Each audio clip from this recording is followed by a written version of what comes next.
My name is Harper Sterling, 25 years old now, but the night my life split into two distinct halves started with the smell of hot steam and expensive wool. I stood in the laundry room of my parents' estate, pressing the wrinkles out of a $3,000 Italian suit. It did not belong to my father. It belonged to my younger brother Brody. He was currently lounging on the plush velvet sofa in the next room, playing a video game on a screen the size of a garage door. He shouted into his headset while tossing a set of keys into the air. They were heavy keys with a distinct emblem, a brand new BMW M3. It was his reward, his prize for getting accepted into a mid-tier state university with a grade point average that barely scraped passing. I pressed the iron down harder. My hand trembled. Earlier that afternoon, I had made the mistake of asking for money. I found my mother, Caroline, in the kitchen, arranging exotic flowers in a crystal vase. "Mom," I said, "I need $50. I need Kia." She did not even look up from the lilies. $50? What for? For a used textbook, I said, for the community college accounting course I registered for. She finally looked at me. Her eyes were blue ice. "You have a roof over your head, Harper. You eat our food. You use our electricity. Do not stand there and ask me for handouts when you contribute nothing to this household. Money does not grow on trees." She said this while standing next to a bottle of wine that cost $400. She said this hours after signing the lease on Brody's new sports car. I swallowed the lump in my throat and went back to ironing. I was not the daughter here. I was the live-in help that they could legally claim on their taxes. By 7 in the evening, the house was buzzing. My father Richard had invited his most important business partners and investors for a celebration dinner. The air smelled of roasted duck and expensive perfume. My role was made very clear. I was to wear a plain black dress that was 2 sizes too big and faded from too many washes. I was to hold a silver tray. I was to refill glasses and clear plates. I moved through the crowd like a ghost. I poured Cabernet for men who wore watches that cost more than my entire education would ever cost. I collected dirty napkins from women who looked through me as if I were made of glass. Brody stood in the center of the room in the suit I had just ironed. He looked polished and golden. He was laughing loudly at a joke he did not understand, while my father patted him on the back. Then came the moment that changed everything. We were in the main dining hall. The chandelier cast a warm glow over the 20 guests seated at the long mahogany table. Dessert was being served. My mother stood up and tapped her spoon against her champagne flute. The room went silent. Caroline smiled. It was her hostess smile, bright and sharp and terrifying. She walked over to where I was standing near the sideboard, holding a pitcher of water. She wrapped an arm around my shoulders. Her fingers dug into my flesh like talons. "I just have to show you all our pride and joy," she announced. She gestured to Brody, who beamed. "And this right here is our daughter Harper, or as we like to call her around the house, the family mistake." The silence in the room was thick. For a second, nobody moved. My heart hammered against my ribs so hard I thought it might crack them. Then my father Richard leaned back in his chair. He swirled his wine and smirked. He looked at his business partners and delivered the punchline. "She is the 1% risk that condoms failed to prevent," he said loud and clear. The room erupted. Laughter rolled over me like a physical wave. Men slapped the table. Women wiped tears of mirth from their eyes. They laughed at the 22-year-old girl standing there in a servant dress, being called a broken contraceptive by her own father. I stared at the floor. I focused on a scuff mark on the hardwood. I did not cry. Something inside me was burning hot and fast. It was the death of hope. But I noticed something they did not. At the far end of the table sat Mr. Vance. He was a competitor of my father, who had recently become a partner. He was not laughing. He was holding his phone under the edge of the table. The camera lens was pointed directly at us. The red recording light was steady. My parents were too busy performing their cruelty to notice. They thought they were entertaining their guests. They had no idea they were providing the ammunition for their own execution.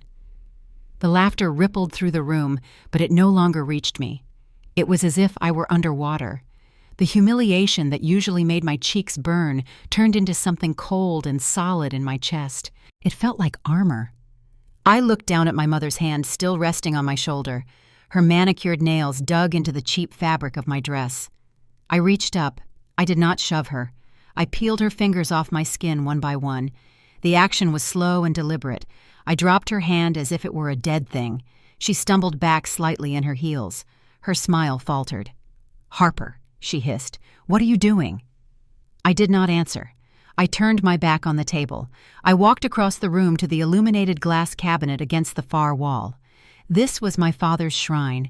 It held the vintage wines he bought at auctions to prove his worth to men he secretly hated. My eyes locked onto the center display, a bottle of Chateau Lafite Rothschild. It was worth $3,000. He had bragged about it just 20 minutes ago. I opened the glass door. I reached in and wrapped my hand around the neck of the bottle. It was heavy. I turned back to face them. The room had gone quiet. The guests sensed the shift in atmospheric pressure. My father stood up. His face went from smug to red. "Put that back, Harper," he barked. I walked until I was standing at the head of the table. I looked my father dead in the eye. I extended my arm out to the side over the pristine white oak floorboards. I held the bottle there for a heartbeat. I wanted him to see the label. I wanted him to calculate the cost. Then I opened my fingers. The bottle fell. It hit the floor with a sound that was less like a crash and more like an explosion. Glass shards flew across the room. Dark red liquid erupted outward, splashing onto the white tablecloth and coating my father's Italian leather shoes. The wine spread rapidly across the wood. It looked like a crime scene. It looked like a fresh arterial wound in the heart of their perfect home. Nobody breathed. The silence was absolute. I looked at my mother, who was staring at the puddle with her mouth open. I looked at Brody, who had shrunk back into his chair. "That is the price for your joke," I said. My voice was not loud, but it carried to every corner of the room. "You called me a mistake. From this second forward, consider the mistake erased." I did not wait for the screaming to start. I spun around and walked out of the dining room. I did not run until I hit the stairs. Then I took them two at a time. I burst into my bedroom and locked the door behind me. I could hear my father roaring my name downstairs. I had 3 minutes at most. I grabbed my battered backpack from the closet floor. I swept my arm across my desk, knocking trinkets aside until I found my sketchbook. I shoved it in. I went to the loose floorboard under my bed and pulled out the envelope I had been hiding for 6 months. I counted it quickly. $42 in small bills. It was pathetic, but it was mine. Heavy footsteps pounded up the stairs. He was coming. I ignored the bedroom door. I went to the window and threw the sash up. The night air hit my face. It smelled of rain and freedom. I climbed out onto the narrow ledge. Below me, the ivy trellis clung to the brick wall. I had climbed it 1,000 times as a child to escape their arguments. I took the heavy brass house key from my pocket. I looked at it for a second. Then I set it gently on the windowsill. I did not want their access. I gripped the ivy. As the doorknob behind me began to rattle violently, I lowered myself into the dark. I hit the grass with a soft thud and sprinted toward the tree line. I did not look back. The bus ride to New Orleans was not the romantic escape I had seen in movies. It was a metal tube filled with the smell of stale urine and despair. There was no upbeat soundtrack to accompany my freedom. There was only the wheezing cough of the man behind me and the sticky feeling of vinyl seats against my skin. I clutched my backpack like a lifeline. Inside was my sketchbook and the $42 that stood between me and starvation. I arrived at the station at 3 a.m. The humidity hit me like a wet towel the second the automatic doors hissed open. I was exhausted. The adrenaline from the wine bottle incident had crashed hours ago, leaving me hollow and shaking. I found a plastic bench in the corner away from the main doors. Just 10 minutes, I told myself. Just close your eyes for 10 minutes. When I woke up, the station was bustling with the morning rush. My neck was stiff. I reached for my pocket to check my cash envelope. It was gone. Panic is cold. It starts in the stomach and freezes the lungs. I ripped my backpack open. My sketchbook was still there, but my envelope was gone. The $42, my ticket to a hostel, my food money. It was all gone. I checked my other pockets frantically. Nothing. I had no driver's license because I had left it on my dresser in my haste. I was a ghost. I had no name and no money and no proof I existed. I sat on the dirty floor of the bus station and realized that freedom tasted a lot like terror. The next 3 days were a blur of humiliation. I learned that hunger is not just a feeling, but a sound. It roared in my ears. I slept in a public restroom stall with my feet up on the toilet seat so security guards would not see my shoes under the door. During the day, I wandered the French Quarter. I saw tourists eating beignets covered in powdered sugar and laughed at how I used to complain about my mother's cooking. I sat on the curb outside a cafe. I pulled out a napkin I had stolen from a dispenser. I used a charcoal pencil to sketch the woman sitting at the table. She was wearing a linen dress that bunched wrong at the waist. In my drawing, I fixed it. I gave the dress structure. I made her look elegant. I approached her when she stood up. "Excuse me, ma'am," I said. My voice cracked from dehydration. "I drew this for you." She looked at the napkin, then at my dirty dress. "Oh," she said. She looked uncomfortable. She handed me a half-eaten croissant from her plate. "Here." I took it. I ate it in 2 bites. I had traded my art for leftovers. It was the lowest moment of my life. On the 4th night it rained. The sky opened up and washed the streets clean, but I felt filthier than ever.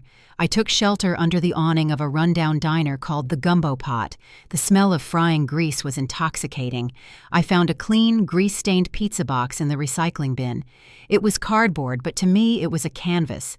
I sat on a milk crate by the back door and started to draw. I sketched a gown made of storm clouds and lightning. I poured all my anger into the sharp angles of the charcoal. I was so focused, I did not hear the metal door creak open. He was tall with a scar running through his eyebrow and an apron covered in tomato sauce. He held a bag of trash in one hand. He stopped when he saw me. I scrambled to stand up, ready to run. "I am leaving," I said. "I am just getting out of the rain." He did not yell. He looked at the pizza box in my hand. He squinted at the charcoal lines. "You drew that?" he asked. "Yes," I said. He looked at the drawing again, then at my hands, which were red and shaking from the cold. "That is a hell of a dress," he said. His voice was gravel. I did not know what to say. He tossed the trash bag into the dumpster. "My dishwasher quit 10 minutes ago," he said. He looked me in the eye. "I have a sink full of plates and nobody to scrub them. If you can wash dishes as fast as you draw lines on garbage, I will pay you $40 cash at the end of the shift, plus a meal." I looked at the warm yellow light spilling from the kitchen door. It looked like heaven. "I do not have an ID," I whispered. He shrugged. "I do not have a dishwasher. Do you want the apron or not?" I stepped into the kitchen. It took 6 months of scrubbing plates until my hands were raw for me to afford a mattress in a room the size of a closet. Leo had vouchsafed for me with the landlord so I could bypass the credit check. I worked 16 hours a day between the diner and a late-shift janitorial gig. In the slivers of time between sleep and exhaustion, I drew. I did not have expensive paper. I drew on the backs of menus and on flattened cereal boxes. I submitted a portfolio made of trash to the City Design Institute. I expected a rejection. Instead, I received a letter offering a partial scholarship based on raw merit. For the first time in my life, I felt a flicker of pride that belonged solely to me. That flicker was almost extinguished 3 weeks into the semester. I was pulled out of my pattern drafting class by the dean of admissions. Her face was grave. I sat in her office clutching my backpack and wondering if my tuition check had bounced. "We received a troubling phone call this morning," Miss Sterling, the dean, said. She pushed a notepad across the desk. It was covered in scribbled notes. I saw the name Caroline Sterling written at the top in red ink. My stomach dropped through the floor. "Your mother contacted us," the dean continued. "She claims you stole several $1,000s in jewelry before running away from home. She also claims you have a history of severe mental instability and pathological lying. She insisted that a prestigious institution like ours should not be harboring a fugitive thief." The room spun. Caroline had found me.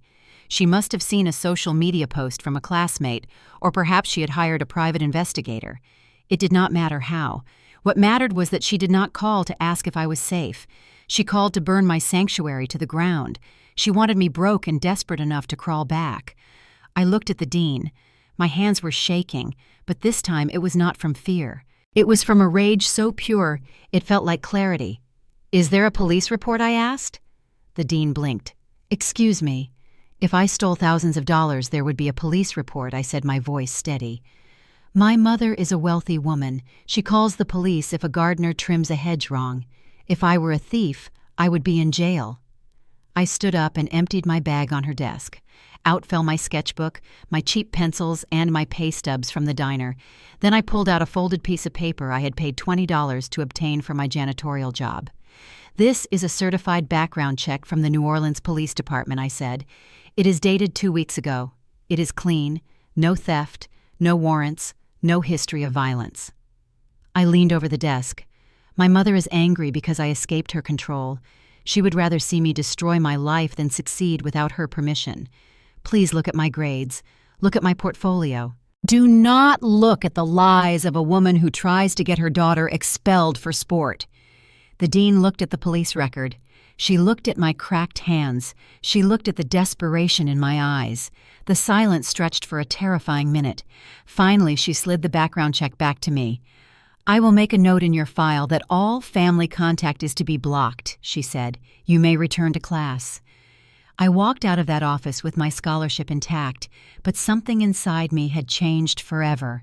The last shred of hope that my family loved me died in that room.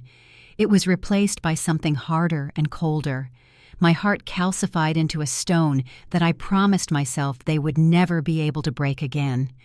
4 years passed in a blur of caffeine and charcoal dust and the rhythmic hum of sewing machines. I was no longer the girl who washed dishes for leftovers. I was the top student of my graduating class. My final thesis collection was the headline act of the Design Institute Senior Showcase. The venue was a repurposed warehouse in the Arts District, filled with industry scouts and fashion editors and wealthy patrons. I was backstage steaming a silk lapel when the air in the room changed. It became heavy and suffocating. I turned around. Standing near the VIP entrance were 3 people I had not seen since the night I climbed out of a window. Richard and Caroline Sterling looked exactly as I remembered them, but older and sharper. Their skin was pulled tight over their bones. Their smiles were practiced. Beside them stood Brody. My brother looked like a caricature of his former self. His suit was expensive, but it hung loosely on his frame. His skin was gray and sweaty. His eyes darted around the room with the frantic energy of someone looking for an exit or a drink. He was vibrating with a chemical anxiety that not even a tailored jacket could hide. Caroline spotted me. She did not hesitate. She crossed the room with her arms wide open. A photographer from the local society page was trailing behind her. "Harper, darling," she cried out. Her voice was pitch perfect. It was the voice of a proud mother who had never called the police to ruin her daughter. She pulled me into a hug before I could step back. Her perfume smelled like money and deceit. She whispered into my ear so low that only I could hear. "Smile, Harper. Your father has 3 potential investors in the front row. Do not cause a scene. We need this." I went rigid. This was why they were here. It was not for reconciliation. It was not for love. Brody was failing. I could see the addiction in his tremors. The golden child had rusted. They needed a new trophy to polish for their audience. They needed the successful designer daughter to prove the Sterling bloodline was still a good investment. I pulled away. I looked at the photographer who was snapping photos of our reunion. I looked at my father who was shaking hands with the dean and taking credit for my talent. I made a choice in that second. I could scream. I could tell them to leave. I could cause the scene they feared, but that would make me look unstable. It would ruin the night I had worked 4 years to build. I decided to let them play their part, because I knew exactly what was waiting for them on the runway. I forced a smile. It was thin and cold, like a blade. "I am so glad you came," I said. "You have front row seats, right?" My father beamed. "Of course, center stage." "Good," I said. "You will have the best view." The lights went down. The bass kicked in. My collection was titled The Unwanted. The program notes described it as an exploration of modern armor and resilience. The critics nodded as the first model walked out. The clothes were severe: sharp shoulders, heavy wools, structured leather that looked like it could deflect a bullet. The colors were dark: charcoal, midnight blue, black. From the outside, the clothes looked impeccable. They were tailored to perfection. They were beautiful and intimidating. They were exactly what the Sterling family tried to project to the world. But I knew the secret. I walked out for the finale. I was wearing the centerpiece of the collection.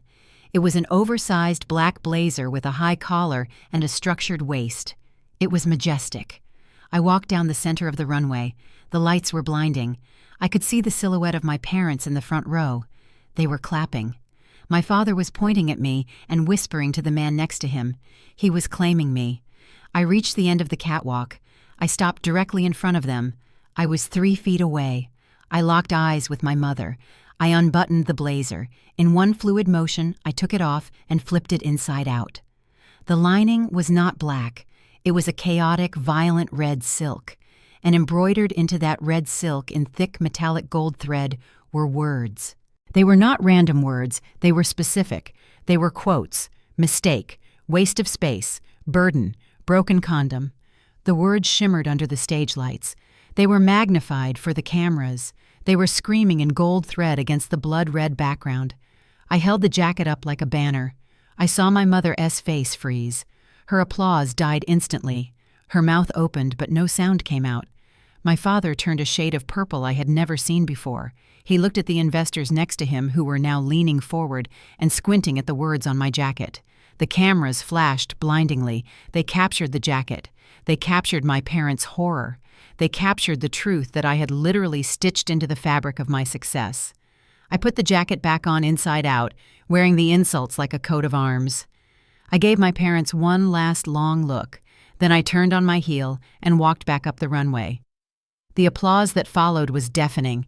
The Unwanted collection did not just make headlines, it made me rich. In the 3 years following that runway show, I built an empire on the back of my trauma. I legally changed my name to Harper Sterling. I killed the girl who begged for $50 and replaced her with a woman who billed 5 figures for a consultation. My bank account grew until the numbers lost their emotional weight and became simply a tool for survival. While I ascended, my family plummeted. It started with Brody. The golden child had never been told no, and consequently he had never learned to identify a scam. He convinced my father to liquidate the company pension fund and invest in a revolutionary cryptocurrency platform. It was a classic Ponzi scheme. The platform vanished overnight, taking $4 million of sterling capital with it. My father was desperate. He tried to hide the losses. He cooked the books. When the creditors came knocking, he did the only thing he could think of to save his image. He leveraged the house, the estate, the sprawling colonial mansion where I had ironed suits and scrubbed floors. It was their pride. It was the physical manifestation of their superiority. They took out a second mortgage, then a high-interest bridge loan. They poured money into the sinking ship of my father's company, but the hull was breached. They stopped paying the mortgage 6 months ago. I learned about it on a Tuesday morning in my glass-walled office in Manhattan. My financial advisor, Leo, sat across from me, sliding a dossier across the marble desk. "This just came across the wire," he said. "A bank in our home state is offloading a bundle of toxic debt, distressed mortgages. They are looking for a cash buyer to take the headache off their hands for pennies on the dollar." I opened the file. There it was, the address that haunted my nightmares. The outstanding balance was $1,800,000. The bank was willing to sell the note for $1.2 million cash just to close the books. My parents were facing foreclosure. But banks are slow, bureaucratic beasts. They send letters. They negotiate. They give extensions. I did not want them to have an extension. "I want it," I said. Leo raised an eyebrow. "You want to buy your parents' debt. I want to buy the leverage." I corrected him. We set up a shell company that afternoon. I named it Nemesis Holdings, LLC. The paperwork was opaque. My name appeared nowhere on the public documents. As far as the bank was concerned, they were selling the debt to a faceless investment group. I wired $1,200,000 the next morning. It was the largest single transaction I had ever made, but my hand did not shake. 48 hours later, the deed was in my safe. The dynamic had shifted so violently, the earth should have shook. I was no longer their daughter. I was no longer the mistake. I was their creditor. I owned the roof over their heads. I owned the floor they walked on.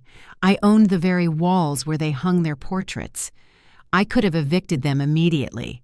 I had the legal right to post a notice on the front door and have the sheriff throw their furniture onto the lawn within 30 days. But that was too merciful. Instead, I instructed my lawyers to stay silent. I wanted them to sit in that house knowing they were months behind on payments. I wanted them to dread every ring of the doorbell. I wanted them to wake up every morning wondering if today was the day the axe would fall. I let them simmer in their own fear for 3 months. I watched from a distance as my father sold his watches and my mother sold her designer bags just to keep the lights on. They were living in a mausoleum of their own making, and I held the only key. They had no idea that the monster coming to eat them was the same girl they had thrown scraps to under the dining table. The phone call came at 2 in the morning. It was Brody. He was not the arrogant boy who had laughed while holding a glass of champagne 4 years ago. He was weeping. It was a pathetic, wet sound that grated against my ear. "Harper, please," he sobbed. "You have to help us." The bank sent the final notice. "The sheriff is coming on Monday to put the locks on the doors." Mom is hysterical. Dad is sitting in the dark, staring at the wall. We are going to be homeless. I sat up in my silk sheets in my penthouse overlooking the city. I did not feel pity. I felt the cold satisfaction of a hunter watching a trap snap shut. "I will meet you tomorrow at noon," I said. "Do not be late." I chose the Obsidian Room for our meeting. It was an ultra-exclusive tea salon where a single pot of oolong cost $50.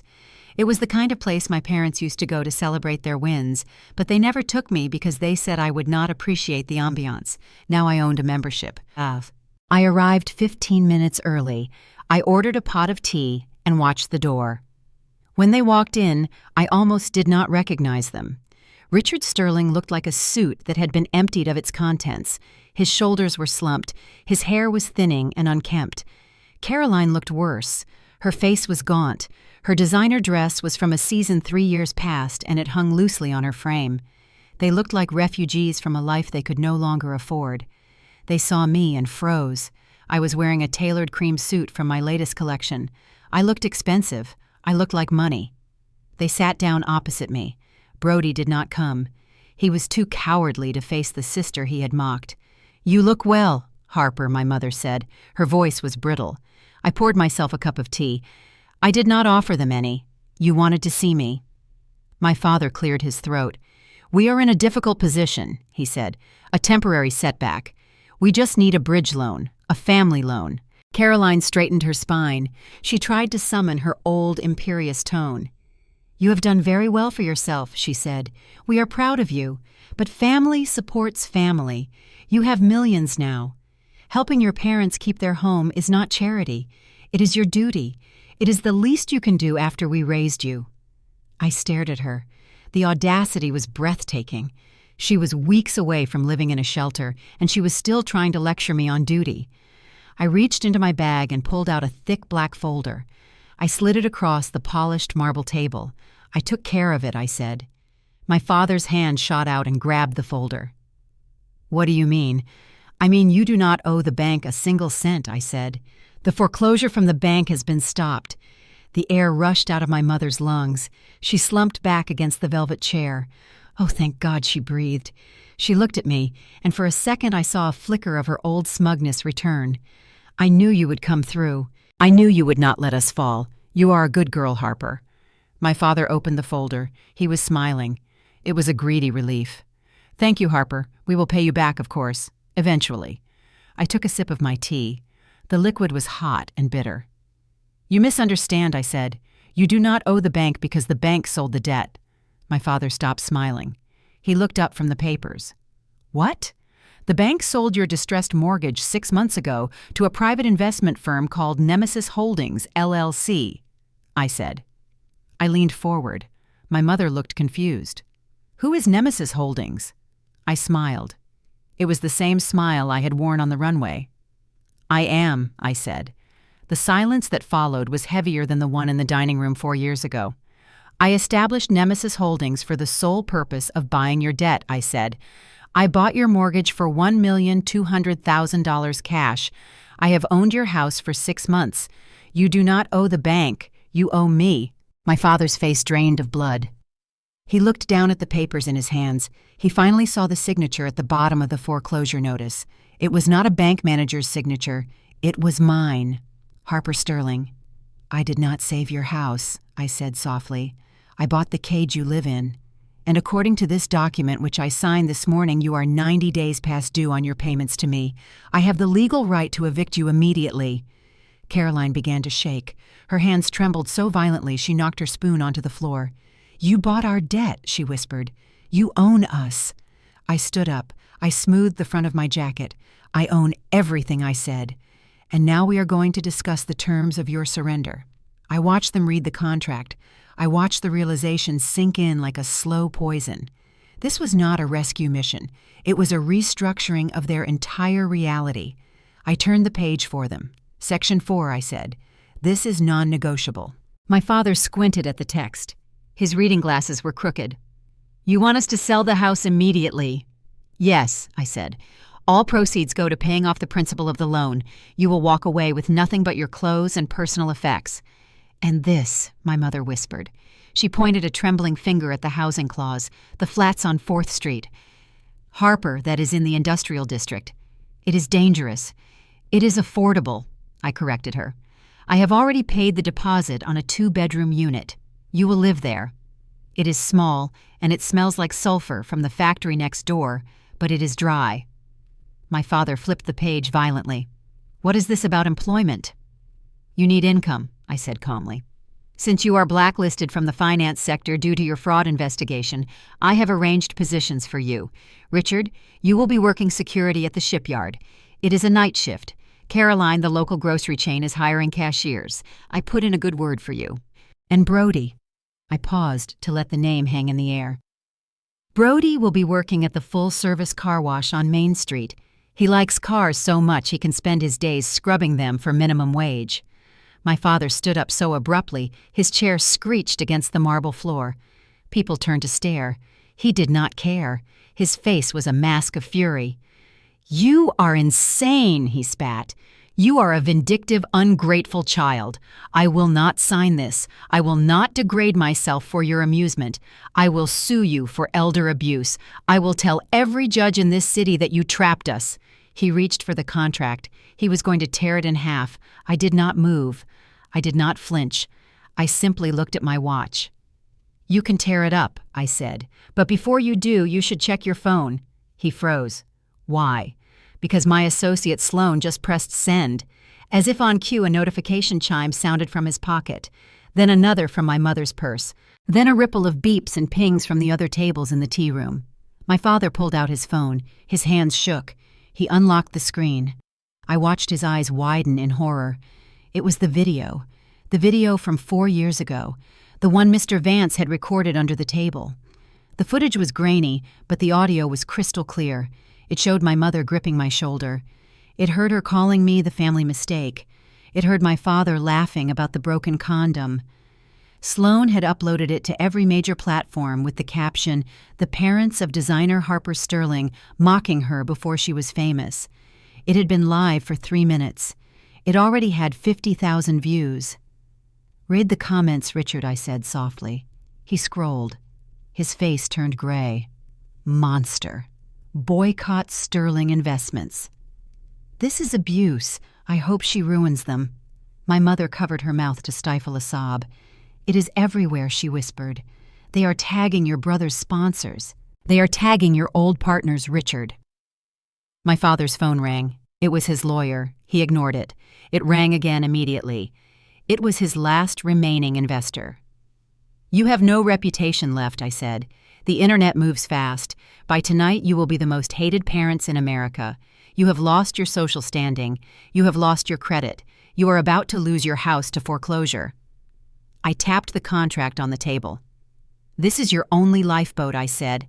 "Clause 5 requires you to record a public video apology admitting to your financial misconduct and your emotional abuse. You will post it. You will own it. If you do this, I will issue a statement asking my followers to stand down. I will stop the bleeding." My father looked at the phone where the notifications were now scrolling so fast they were a blur. He looked at the contract. He looked at me. He realized he was not fighting a child anymore. He was fighting a tycoon. He sat down heavily. The fight went out of him. He looked old and defeated. "Give me the pen," he whispered. I handed him a heavy gold fountain pen. He signed. Then my mother signed. Her tears splattered onto the ink, but the contract was legally binding. I took the papers back and slid them into my bag. "Welcome to your new life," I said. "Do not be late for your shift, Richard." The day the eviction notice took effect was brisk and clear. I stood by the front door holding a clipboard, while the movers I had hired carried boxes out to the rental truck. Brody was sitting on the curb. He was weeping. A tow truck had just hooked up the BMW M3. He screamed that it was unfair and that he was being robbed. He looked like a toddler who had dropped an ice cream cone. I did not look at him. Caroline was quieter, but she was far more devious. She walked past me, clutching a bulging tote bag to her chest. Her eyes were darting around nervously. I stepped in front of her, blocking her path.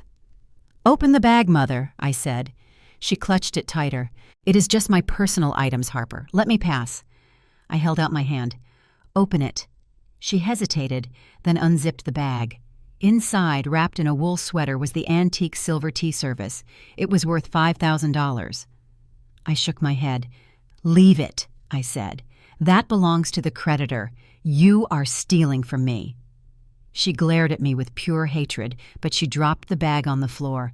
She walked out to the truck without looking back. When the truck finally drove away, I was alone. I walked into the dining room. It felt small without the heavy mahogany table. I stood in the center of the room where I had smashed the wine bottle 4 years ago. The stain was gone, but the memory was vivid. A contractor walked in wearing a tool belt and a hard hat. He looked around the empty space. "What is the plan, boss?" he asked. I pointed to the wall that separated the dining room from the kitchen. It was the wall that had always divided the servants from the masters. "Tear it down," I said. I want it all open. 6 months later, the mansion was unrecognizable. The iron gates were open. A new sign hung out front that read, "The Second Chance Foundation." The dining room was now a sunlit design studio filled with industrial sewing machines and drafting tables. The bedrooms were dormitories for young artists who had been rejected by their families. The house that had been built on exclusion was now a sanctuary for the unwanted. I still see my parents sometimes. I drive my convertible past the grocery store on Main Street, and I see Caroline in her polyester smock sweeping the sidewalk with her head down. I drive past the shipyard gate and see Richard standing in the guard booth, staring blankly at the asphalt. I do not honk, I do not wave, I do not feel an urge to stop and save them. They are living the life they earned. I put on my sunglasses and shift into high gear. I drive straight toward the sun. I did not forgive them, but for the first time in 25 years I am finally free. We are taught that blood is a bond that cannot be broken, a debt we must pay with our silence and sanity. But I learned that family isn't defined by DNA, it's defined by behavior. When the people supposed to be your safety become your danger, walking away isn't betrayal, it's survival. True power doesn't come from proving them wrong or waiting for an apology that will never come. It comes from realizing you are the architect of your own worth. You can't change the beginning of your story, but you have the absolute power to write a new ending where you are the hero, not the mistake.